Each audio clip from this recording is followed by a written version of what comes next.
पूरे मध्य प्रदेश में कांग्रेस का माहौल है। पूरा मध्य प्रदेश जो है कांग्रेसमय हो रहा है। कांग्रेस आ रही है, जनता का यही पुकार, कांग्रेस अब की बार। भाजपा डर चुकी बुरी तरह से। साथ हमारे पूरे मध्य प्रदेश के छात्रों को फायदा है सिर्फ।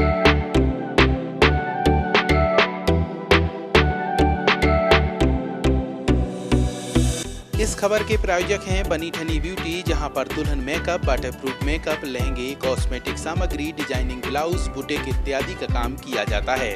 हमारा पता है सोरा तिराहे के सामने, महोबा रोड, छतरपुर।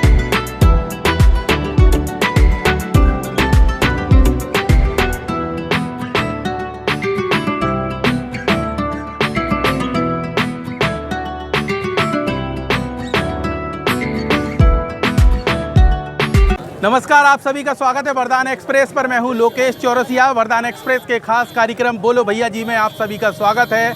आज हम पहुंच चुके हैं सागर, जहां पर कांग्रेस के राष्ट्रीय अध्यक्ष मल्लिकार्जुन खड़गे आए हुए थे और उनकी जनसभा थी, जिसके बाद यहां पे हम रिएक्शन लेने की कोशिश करेंगे और जो कार्यकर्ता मौजूद हैं उनसे बात करेंगे। ये शायद एनएसयूआई के सारे कार्यकर्ता नज़र आते हैं और इनसे हम जानेंगे कि प्रदेश राष्ट्रीय अध्यक्ष आने के बाद किस तरीके का माहौल अब बुंदेलखंड में नज़र आता है। क्या नाम है आपका? आशुतोष चौक से प्रदेश अध्यक्ष हैं आप एनएसयूआई के। मैं आपसे ये जानना चाहूँगा, जिस तरीके से आज आपके राष्ट्रीय अध्यक्ष आए हैं, तो माहौल अब क्या लगता है बुंदेलखंड का?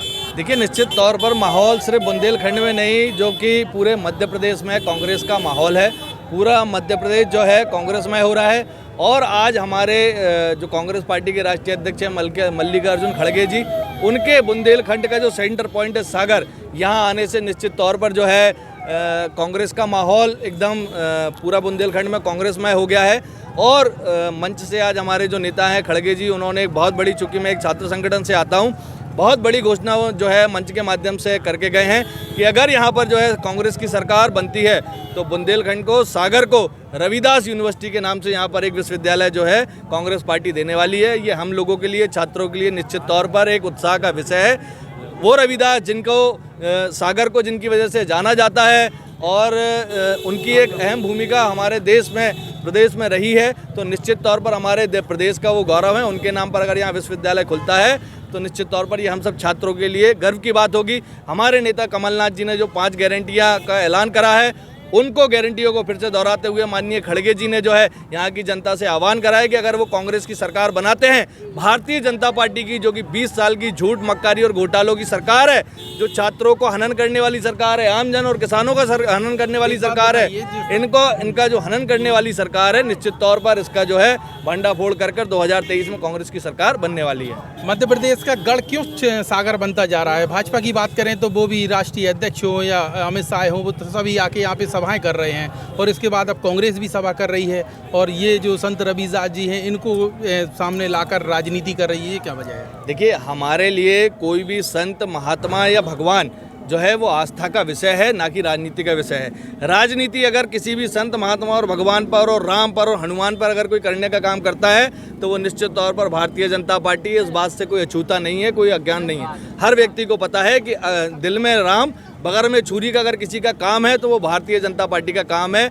हमारे महात्मा हैं, हमारे पूजनीय, हमारे संत रविदास जी, अगर उनकी नगरी में हम आए और उनको लेकर अगर हम कोई घोषणा करते हैं तो निश्चित तौर पर ये हमारे सबके लिए गर्व की बात होनी चाहिए। हमारे कांग्रेस के राष्ट्रीय अध्यक्ष अगर आके उनके विषय में कुछ बोलते हो तो ये हम सब और कांग्रेसियों के लिए गर्व की बात, यहाँ के लोगों के लिए गर्व की बात है। अगर उनके क्षेत्र में हम आए तो उनके विषय में चर्चा करें। बुंदेलखंड यहाँ गढ़ क्यों बनते जा रहा है, आपने एक ये बात करी।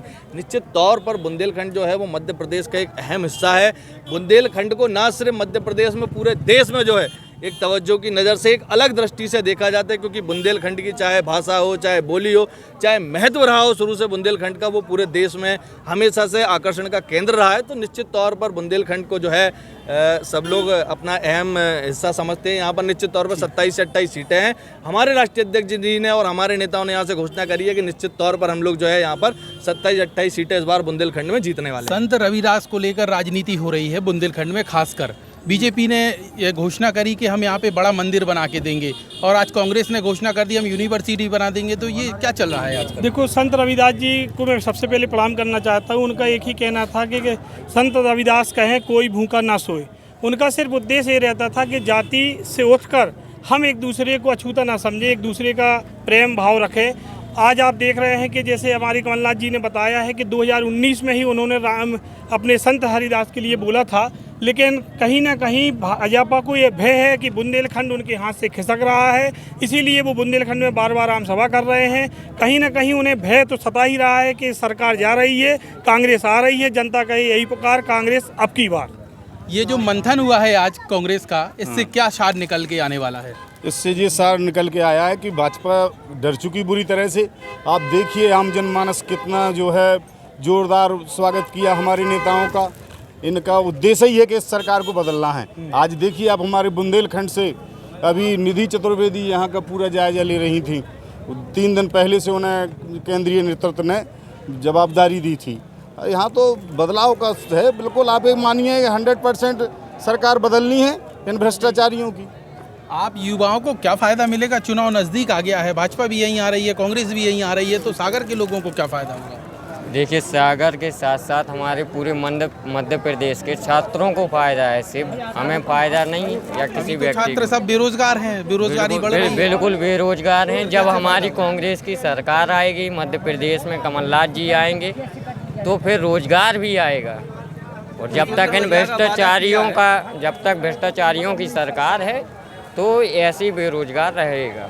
आज राष्ट्रीय अध्यक्ष कांग्रेस के आए हुए थे, उनके जो आपने भाषण सुने हैं उसको देखो क्या लगता है कि मध्य प्रदेश में सबसे अच्छा खड़गे जी ने जातीय जनगणना की बात कह के गए हैं। जो मूल उद्देश्य मध्य प्रदेश में अगर जातीय जनगणना होती है, जिसकी हिस्सेदारी उतनी उसकी भागीदारी, इस वजह से जो ओबीसी समाज है, हमारे एससी समाज है, वो फुल कांग्रेस के लिए वोट देने के लिए तैयार है। तो इस तरीके कांग्रेस की सरकार पक्की है बनने के लिए। इस तरीके से सागर के लोगों का भी यही कहना है कि यहाँ पे जिस तरीके से कांग्रेस के राष्ट्रीय अध्यक्ष का आगमन हुआ है तो बुंदेलखंड में कुछ परिवर्तन की लहर नजर आती है, लेकिन आगामी जो चुनाव होगा उसके बाद ये तय होगा कि आखिरकार मध्य प्रदेश में सरकार भाजपा की रिपीट होगी या कांग्रेस को फिर से मौका मिलेगा। कुछ और साथी भी मौजूद हैं, इनसे भी हम जोड़ेंगे। जिस तरीके से आज कांग्रेस के राष्ट्रीय अध्यक्ष की एक बड़ी सभा देखी गई है सागर में, तो इससे क्या कुछ नज़र आता है? परिवर्तन क्या होगा? लहर क्या दिखेगी? लहर इस बार कांग्रेस की सरकार तो कन्फर्म में आ रही है और मल्लिकार्जुन खड़गे जी के नेतृत्व में, कमलनाथ जी के नेतृत्व में सरकार आनी कन्फर्म है। और हमारे महाराजपुर से जो हमारे महाराजपुर को आज के रैली में जो नेतृत्व दिया गया था, श्री निधि चतुर्वेदी जी को जो नेतृत्व दिया गया था, उसकी जिम्मेदारी दी गई थी, वो भी हमारे लिए गर्व की विषय है। और महाराजपुर से अगर निधि चतुर्वेदी को टिकट मिलता है, वहीं से क्या जी, आपके विधायक का क्या होगा? नहीं, विधायक तो ठीक है, लेकिन आज के जो इस समय दीदी जी ने काम करके दिखाया है, उसमें हर एक मतलब महाराजपुर में जितने भी जो वहाँ का वर्ग है उसमें एक नई ऊर्जा आई।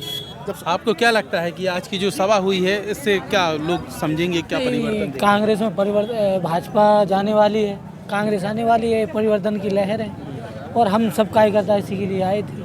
कार्यकर्ताओं में कितनी ऊर्जा मिली आज के कार्यक्रम? आज से इतनी ऊर्जा मिली कि 10 गुना अपने क्षेत्र में काम करेंगे हर कार्यकर्ता जाके, क्योंकि हमारे अध्यक्ष जी ने जो गिनाए हैं काम और जो बातें, वो बुनियादी बातें हैं। हम लोग बातें करते हैं, झूठ फरेब नहीं करते हैं। तो राष्ट्रीय अध्यक्ष के आने के बाद यहाँ पे अब कांग्रेस के अंदर एक ऊर्जा आई है और ऊर्जा से भरकर ये सभी कार्यकर्ता अपने क्षेत्र में पहुंचकर कांग्रेस का झंडा लहराएंगे। और अब देखना होगा कि आगामी विधानसभा चुनाव में किस तरीके से सुधार हो पाता है और जो नेता हैं वह अपने फील्ड पर जाकर कैसे जनता से संपर्क करते हैं। फिलहाल सागर से कैमरामैन राहुल माली के साथ लोकेश चौरसिया, वरदान एक्सप्रेस।